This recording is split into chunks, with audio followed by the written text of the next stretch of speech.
बिस्मिल्लाहिर्रहमानिर्रहीम। अस्सलाम वालेकुम दोस्तों, वॉइस ऑफ आमिर राजपूत में खुश आमदीद। दोस्तों, एक शख्स रसूलुल्लाह सल्लल्लाहु अलैहि वसल्लम की खिदमत में हाजिर हुआ और इसने अपने बाप की शिकायत की कि या रसूलुल्लाह सल्लल्लाहु अलैहि वसल्लम, मेरा बाप मुझसे पूछता नहीं और मेरा माल मेरी इजाज़त के बगैर खर्च कर देता। आप सल्लल्लाहु अलैहि वसल्लम ने इनके वालिद मोहतरम को बुलवाया। जब इनके वालिद को पता चला कि मेरे बेटे ने रसूलुल्लाह सल्लल्लाहु अलैहि वसल्लम से मेरी शिकायत की है, तो दिल में बहुत रंजीदा हुए और रसूलुल्लाह सल्लल्लाहु अलैहि वसल्लम की खिदमत में हाज़िरी के लिए चले। चूँकि अरब की कुट्ठी में शायरी भरी हुई है, रास्ते में कुछ अशार इनके ज़हन में आए और वो इन अशार को पढ़ते हुए बारगाह रिसालत में जा रहे थे।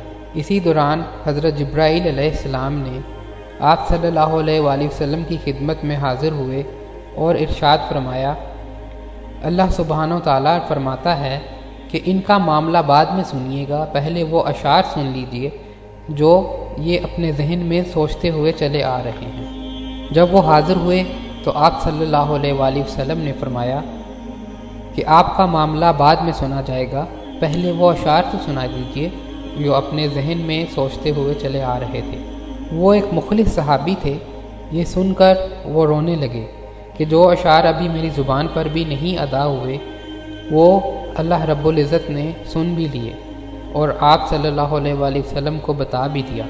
आप सल्लल्लाहु अलैहि वसल्लम ने फरमाया कि वो अशार क्या थे, हमें भी सुनाओ। इन सहाबी ने इन अशार को पढ़ना शुरू किया। क्योंकि वो अशार अरबी में थे इसलिए उनको समझना मुश्किल होगा, इसलिए मैं उनका मुख्तसर तर्जमा किए देता हूँ। ऐ मेरे बेटे, जिस दिन तू पैदा हुआ हमारी मेहनत के दिन तभी से शुरू हो गए। तू रोता था, हम सो नहीं पाते थे। तू खाना नहीं खाता था तो हम भी खा नहीं पाते थे। तू बीमार हो जाता तो तुझे लिए लिए कभी किसी तबीब के पास जाते, कभी किसी तबीब के पास जाते कि कहीं तुझे आराम आ जाए। फिर तुझे गर्मी से बचाने के लिए मैं दिन रात काम करता था। मेरे बेटे को ठंडी छाँव मिल जाए, मैंने पत्थर तोड़े। जो कमाया तेरे लिए और जो बचाया तेरे लिए। तेरी जवानी के ख्वाब देखे, मैंने दिन रात इतनी मेहनत की कि अब मेरी हड्डियां लागर हो चुकी हैं। मैं इसी उम्मीद में लग गया कि मेरी ख्वाहिशात और उमंगें अब जागना शुरू हो गई, क्योंकि अब तू हरा भरा हो गया है। और ये सोचने लगा कि अब तेरी छाँव में ज़िंदगी की आखिरी सांसें गुजार लूँगा। लेकिन तू मुझसे ऐसे बात करता कि कोई ग़ुलाम से भी ऐसी लहजे में बात नहीं करता था। फिर तेरी शादी कर दी।